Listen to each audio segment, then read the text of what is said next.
hermosa porción de la palabra de Dios para este día, un relato que muestra al Señor Jesús hablando con una mujer samaritana, lo cual era algo totalmente extraño en ese tiempo, porque aclara el texto que judíos y samaritanos no se trataban entre sí. Los samaritanos eran judíos no puros, como se podría decir, eran judíos que se había mezclado en un momento de la historia con personas que no eran del pueblo de Dios, y entonces eran tenidos en poco por aquellos que sí eran judíos. Pero bueno, vamos a leer el relato de la palabra de Dios. Abramos las Biblias en Juan, capítulo 4, verso 1, que nos relata de esta manera.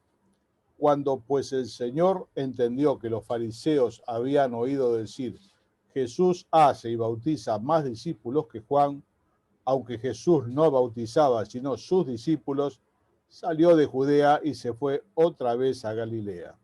Y le era necesario pasar por Samaria. Vino pues a una ciudad de Samaria llamada Sicar, junto a la heredad que Jacob dio a su hijo José. Y estaba allí el pozo de Jacob.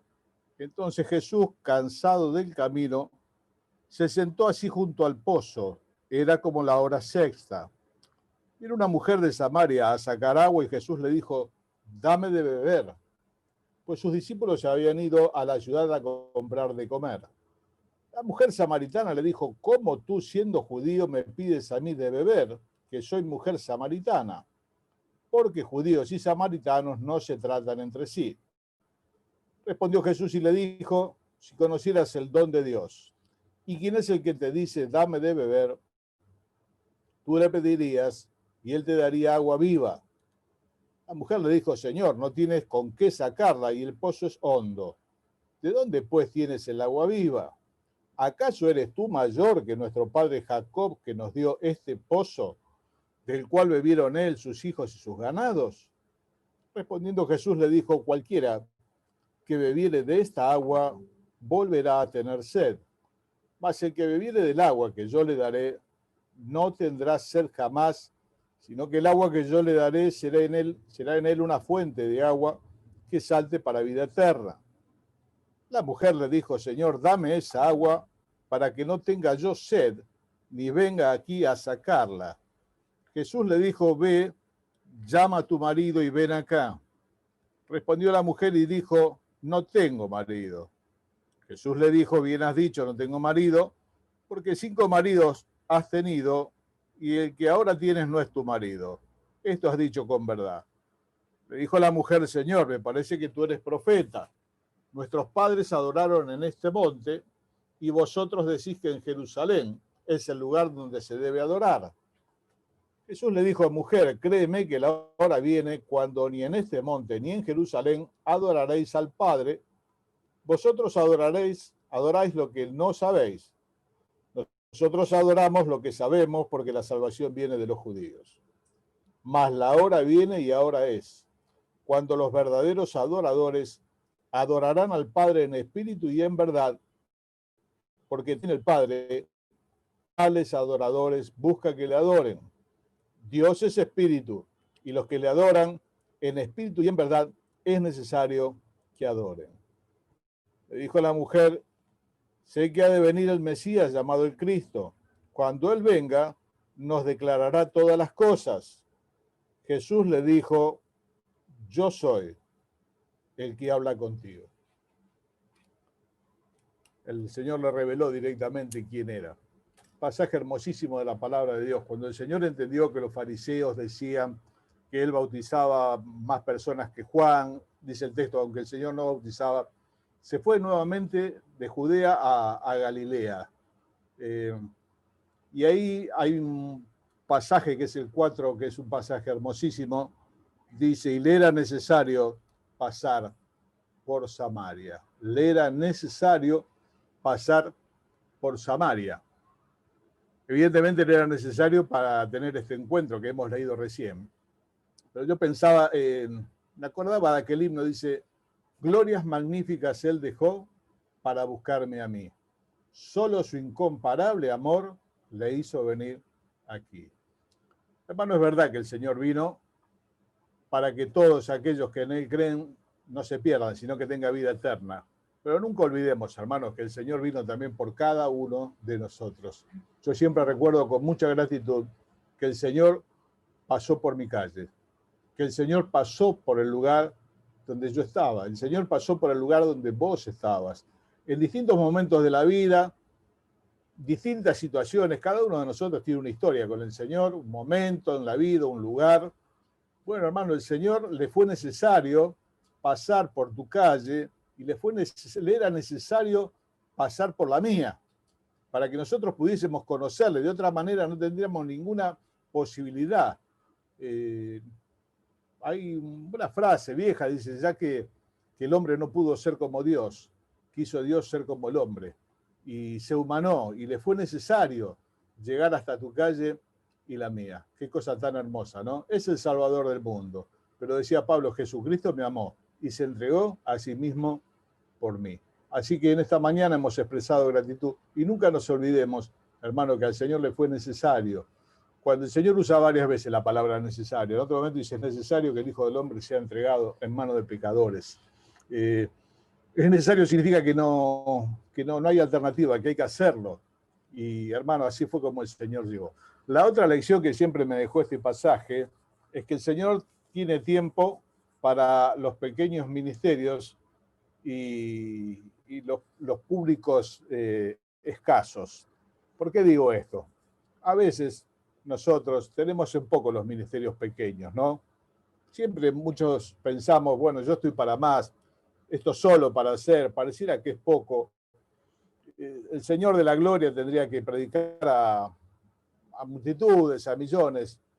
Sin embargo, tiene un auditorio muy chico, hay una sola persona que lo va a escuchar. Aquellos que predicamos a veces corremos el riesgo de menospreciar algunos lugares donde nos invitan, pero son pocos. No, hermano, nunca son pocos ni nunca son muchos. El Señor fue hasta allí por una persona que lo iba a escuchar. El Señor envió un siervo de él para escuchar, para hablar a una persona aquel etíope que venía desde Jerusalén. Nunca despreciemos, hermano, lo que Dios pone adelante. Sea chico, sea grande, no cuenta si es chico o si es grande. Cuenta que el Señor lo puso allí para que nosotros lo hagamos. Pablo también tuvo oportunidad de hablar personalmente con muchas personas y el Señor atiende personalmente.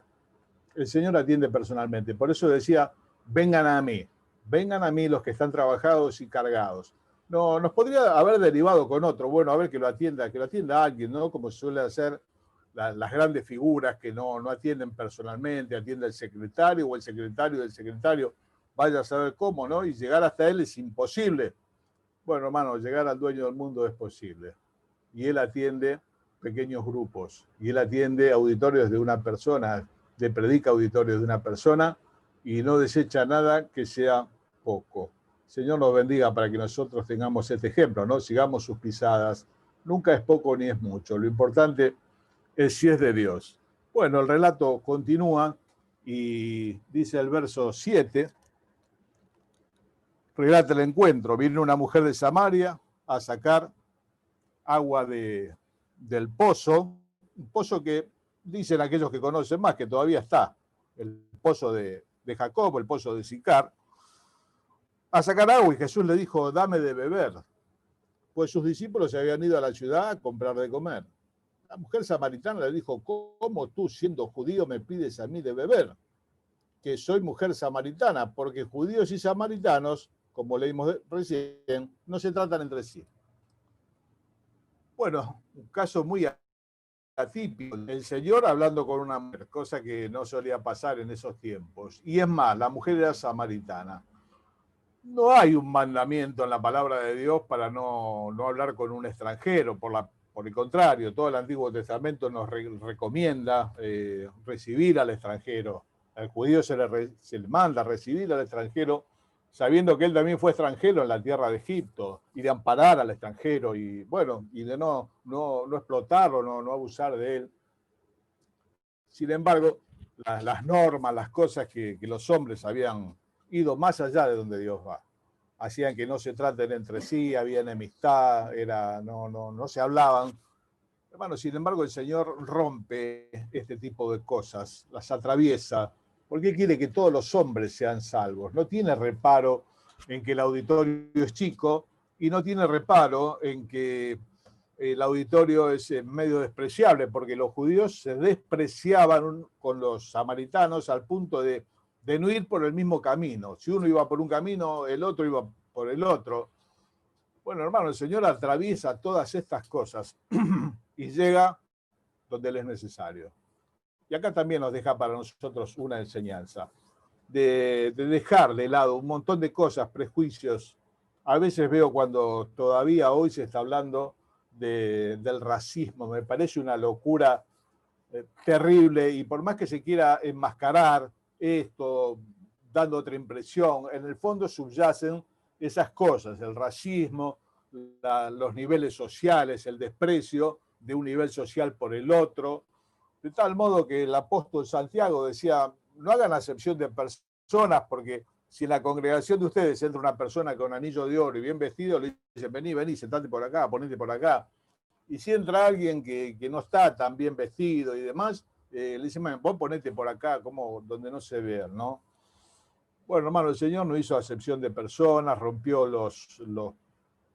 no sé, aquellas cosas establecidas, absurdas, como es absurdo el racismo, como es absurdo el desprecio de un nivel social por el otro. Es absurdo, hermano, somos personas.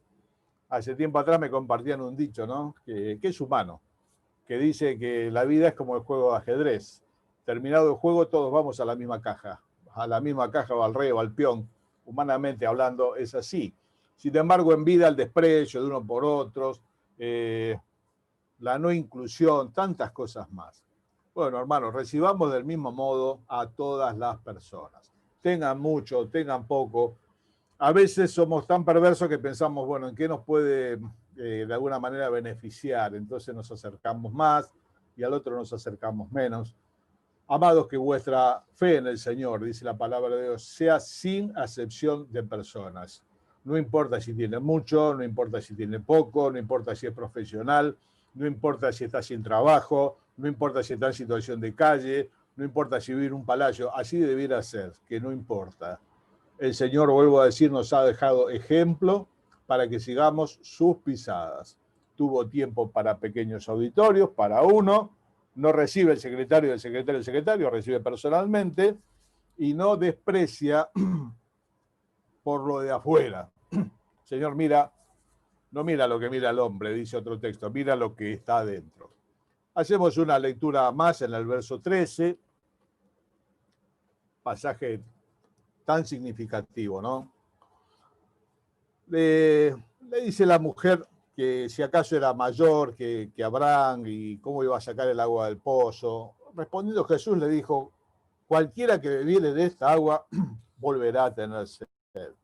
Mas el que bebiere del agua que yo le daré no tendrá sed jamás, sino que el agua que yo le daré será en él una fuente de agua que salte para vida eterna. Bueno, mañana se van a cumplir 36 años, más o menos por ahí, de que estaba leyendo este pasaje en un balcón en Mar del Plata. ¿Qué hacíamos allí? Bueno, nos habíamos casado con Laura el 12 de enero y estaba haciendo el devocional a la mañana en el balcón. Y estaba leyendo este pasaje y de repente miré y el departamento tenía vista al mar. Y obviamente que no se puede tomar el agua del mar porque es salada, ¿no? Salvando este detalle casi sin importancia. Recuerdo la escena. Por un momento vi el mar, miré el texto y el Señor me decía, cualquiera que bebiere de esta agua volverá a tener sed. Así se tomase un río entero, va a volver a tener sed. Mas el que bebiere del agua que yo le daré, no tendrá sed jamás. Está usando un lenguaje espiritual simbólico. Se está refiriendo a la sed, pero no se está refiriendo a la sed que todos tenemos, la sed de tomar agua, que es un síntoma maravilloso que nos permite la existencia. Decimos de paso que después de los 50 años, dicen los médicos, que se va perdiendo la necesidad de tomar agua. Por eso que aquellos que ya cruzamos la barrera nos hacen tomar agua a la fuerza. Se va perdiendo esa necesidad de sed que es del cuerpo para hidratarse. Pero volviendo a esto, no refiriéndonos a esa necesidad, la sed es una figura de la sed del alma.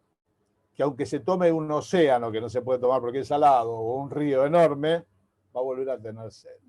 No se sacia con nada. Decía Salomón, el ojo nunca se cansa de ver, ni el oído de oír. El hombre se propone metas, busca, busca, busca, y aun cuando llega a la cumbre del Everest, dice, bueno, ¿y ahora qué? Ya llegué, solamente me toca bajar, y no me satisface. Salomón mismo dice, yo me propuse ver toda clase de placeres, le di a mi alma todo lo que quiso, tenía todo el dinero, tenía todo el poder, toda una búsqueda en todas las cosas, y finalmente él dice, no sirvió. No sirvió. Y cierra el libro diciendo, el fin de todo este discurso, de toda esta disquisición, es este: teme a Dios, porque esto es el todo del hombre. Hermano, Dios es la respuesta. Cristo es la respuesta, se cantaba hace muchos años, para la humanidad. Él es el camino, Él es la verdad. Solo Cristo satisface mi transido corazón, escribió otro poeta en el himnario. Solo Cristo satisface mi transido corazón, mi transitado corazón, esa necesidad que uno busca tapar, hay que tener esto, hay que tener el otro. El diablo a veces nos convence hasta a los creyentes, mira, tenés que tener esto, tenés que alcanzar aquello. Cuando lo alcances ahí, te vas a sentir bien. Y es mentira, hermano, es el engaño de las riquezas. Vamos detrás de una cosa, detrás de otro, que son los mandatos sociales que nos dicen que tenemos que tener esto, aquello, para ser feliz. Alguna vez he contado, yo trabajaba en una fábrica de televisores hace muchos años y recomendaban la marca y decía tal marca para una vida mejor. Una locura, ¿no? Pensar que tener ese televisor va a cambiar la vida, me va a hacer una persona feliz, es un simplismo enorme, pero era un marketing terrible que permitió vender miles y miles de televisores. El alma tiene sed de Dios, del Dios vivo, así decía el salmista. Y no se puede suplir con nada ni con nadie, nada alcanza. Ni tenerlo todo, una buena familia, tener salud, tener el dinero que uno necesita. Estamos agradecidos, pero decimos, ¿y ahora qué? Bueno, hermano, solo Cristo satisface tu transido corazón y el mío. Todo lo que nosotros necesitamos, el Señor dijo una sola cosa es necesaria, que es la que había elegido María a sus pies. Había elegido a Cristo, había elegido escuchar al Maestro, su corazón. Se puede prescindir o vivir sin muchas cosas. A veces por distintas situaciones de la vida podemos estar viviendo solos. Por distintos motivos que Dios permite, podemos estar enfermos y en manera crónica. O por algún motivo podemos estar muy escasos de dinero. Pero hermano, la presencia de Dios, que es gratuita, pero no es barata, porque costó que el Hijo pase por tu calle, por la mía, dando su vida, es todo lo que nuestra alma necesita. Por eso Habacuc pudo escribir de esa manera, que aunque faltasen las cosas más elementales de la vida, él se podía, con todo y con eso, él podía alegrarse en Dios. Es una locura. Si te falta la salud, si estás solo, si estás enfermo, bueno, tenés poca plata, el cristiano tiene un banquete continuo en la presencia de Dios.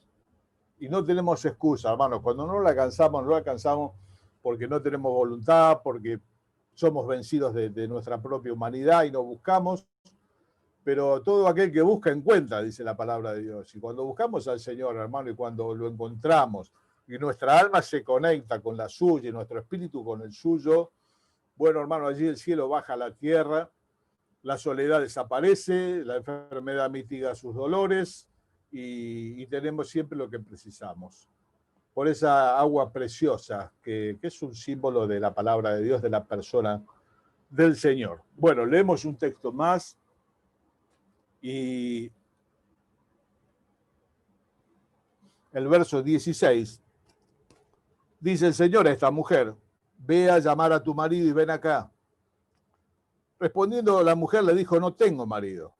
Jesús le dijo, bien has dicho, no tengo marido, porque 5 maridos has tenido y el que ahora tienes no es tu marido. Esto has dicho con verdad. La mujer dice, Señor, me parece que vos sos profeta. Como diciendo, ¿cómo me adivinaste, diríamos nosotros, la situación? ¿Cómo conocés una situación que es tan íntima? No, la mujer no dijo nada. Y cuando le dijo, voy a llamar a tu marido, dijo, bueno, no tengo marido, no entró en detalles. Bueno, el Señor sabe todas las cosas. Le dijo, mira, dijiste bien porque tuviste 5 y el que tenés no es tu marido. Pero hermano, este no es el punto. Yo pensaba que en la vida hay cosas que se pueden reparar cuando uno viene al Señor y hay cosas que no. Y el Señor sabía que esa mujer tuvo 5 maridos y el que tenía no era el marido. Tenía un problema muy parecido a los problemas que hay ahora, ¿no? De estas familias nuevas o como se quiera decir, donde hay 2 padres, 3 madres. Hoy hay un gran desorden parecido a estos tiempos. Sin embargo, el Señor le dice, anda a llamar a tu marido. Hay cosas que se pueden reparar y hay cosas que no. Cuando Zaqueo conoció al Señor, bajó del árbol con la mano en el bolsillo y dijo, si en algo he defraudado a alguno, yo lo devuelvo cuadruplicado. Primero dijo, la mitad de los bienes lo doy a los pobres, ¿no? Él sabía que no era bien a vida, era un cobrador de impuestos, cobraba a voluntad y robaba para Roma y robaba para él. Y dijo, la mitad de lo que tengo lo doy a los pobres. Y si alguno defraudé, se lo devuelvo cuadruplicado. ¿Por qué? Porque eso se arregla con plata. Hay cosas que se arreglan con plata, hay cosas que se arreglan yendo a pedir disculpas, hay cosas que se pueden reparar y hay cosas que no se pueden reparar. Esta mujer no podía volver la vida atrás. Y o el Señor le había dicho, ¿cómo tenés 5 maridos? ¿Y ahora cómo hacemos? No, vos tenés que tener un marido. Más tarde la palabra enseña, cada uno tenga su propia mujer, cada mujer su propio marido. Esa es la voluntad de Dios. Pero bueno, no siempre uno se encuentra con ese ideal. Hoy no nos estamos encontrando con ese ideal de familia, del papá, de la mamá, del nene que es el mayorcito y la nena que es la menorcita, y todos son lindos. Y no, todo esto hoy cambió muchísimo. Y las personas llegan al Señor de diversas maneras, con diversas situaciones, y Dios nos recibe como somos, como estamos. Y en ese estado podremos reparar algunas cosas que a lo mejor hemos dañado, pedir disculpas, viejos rencores, viejas peleas, cuántas cosas, deudas, pero habrá cosas que no se pueden reparar. Y qué hermoso, hermano, que el Señor nos recibe de igual manera. Hay un lugar para todos, cantábamos, en la familia de Dios. Mucho amor y felicidad. Hay un lugar para vos. Hermano, no cerrar puerta a una sociedad que ya dejó el ideal hace muchos años atrás. Hay muchas cosas que no se podrán reparar. No podemos decirle, bueno, deja este hombre, deja esta mujer, repártanse los hijos y tal y cual, si no, no se puede. A veces hay grupos cristianos, hermanos que piensan así, hermano, el ideal se perdió. Es más, el ideal de Dios sería que nosotros estemos labrando el huerto. Sin embargo, bueno, no fue así. Y Dios preparó una alternativa preciosa, que es la vida de su Hijo, para poder acercarnos a nosotros. Glorias magníficas Él dejó, para buscarme a mí, para buscarte a vos. Solo su incomparable amor le hizo venir aquí, tal como soy, sin más decir. Así nos ha recibido el Señor a nosotros, y así debemos recibir nosotros a las personas, y no cerrar la puerta, volviendo un poco atrás, sin hacer acepción de personas, por lo mucho o lo poco que tengan, no poniendo tanto la mira en cosas que no se pueden reparar. Andá a llamar a tu marido para que él me conozca como vos me conocés, porque los otros 4 o 5 ya no están y no se puede volver el tiempo atrás y el ideal se perdió y lo que hay es un de ahora en adelante. Si alguno está en Cristo, nueva criatura es y las cosas viejas pasaron y son hechas nuevas. Y esto implica que no se puede volver al pasado para reparar cosas que no se pueden reparar. Así que, hermanos míos, recíbanse los unos a los otros, dice la palabra de Dios. Así también como Cristo nos recibió para gloria de Dios. Y bueno, y finalmente vamos a llegar al aviso clasificado de la Biblia. ¿Cuál es el aviso clasificado de la Biblia? Capítulo 4, verso 23.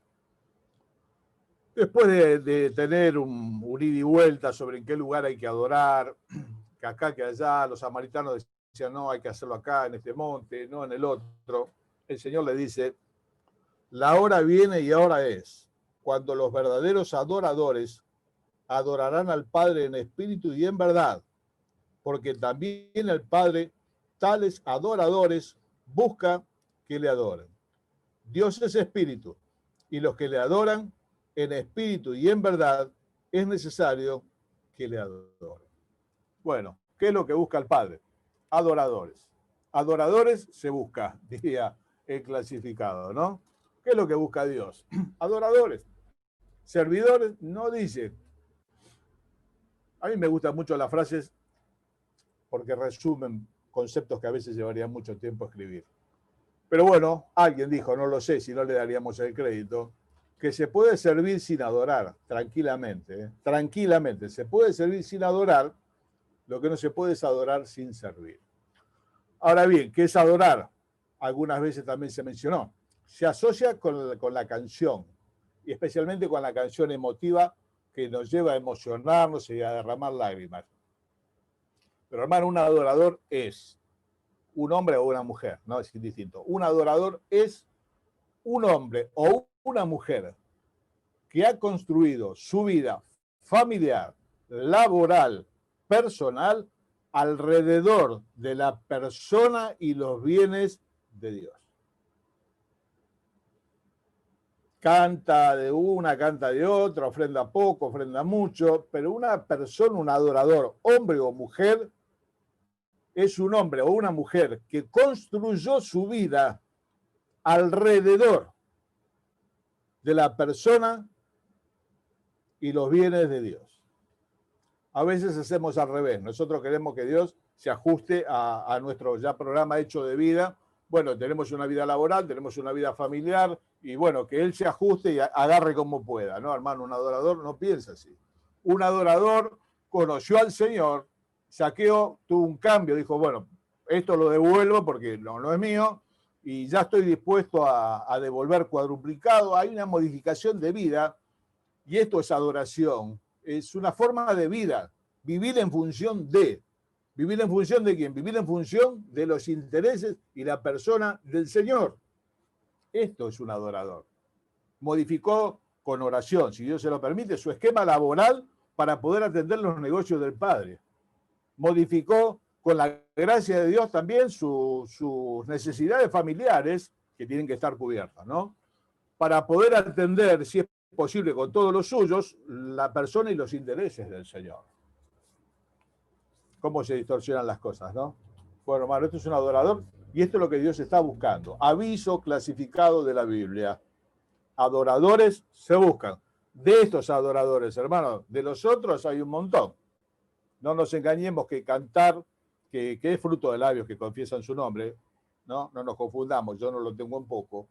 O esa suma que apartamos para el Señor, o la ofrenda de nuestro servicio, que también es ofrenda, tiempo, está bien, pero un adorador es mucho más que eso. Armó toda su vida en función de Dios. Eso es ser cristocéntrico. A veces se dice, no, porque tal persona es cristocéntrica, tal vez porque habla mucho de Cristo. Bueno, hermano, hace bien, pero ser cristocéntrico significa tener a Cristo en el centro de nuestra vida y nosotros a su alrededor. Porque Él es el más importante, hermano, Él es el Señor. Último versículo, el 26, Jesús le dijo, porque la mujer dice, cuando el Cristo venga nos va a decir todas las cosas. Sencillamente el Señor le dijo, soy yo. Ya está. A muchos el Señor no les habló abiertamente diciéndole quién era Él. Es más, lo ocultó por bastante tiempo y comenzó a dar algunos indicios poco a poco. Eso hizo que la casta religiosa quisiera matarlo. Cuando el Señor dijo, yo soy el buen pastor, hermano, está diciendo, yo soy el pastor del Salmo 23. Para nosotros es normal, para el judío escuchar una cosa así era prácticamente una blasfemia. El Señor empezó a revelar de a poquito su edad, pero esta mujer se lo dijo directamente, soy yo el que habla contigo.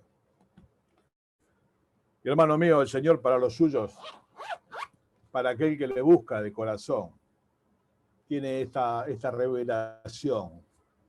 Dice la palabra de Dios, me buscarán y me hallarán, porque me buscarán de todo vuestro corazón. Hermano, el Señor sabe si aquel que le busca, por qué le busca.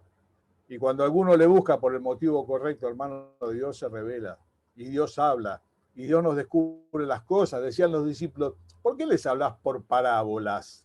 La parábola es un método indirecto de enseñanza, ¿no? Y muchas no se entendían.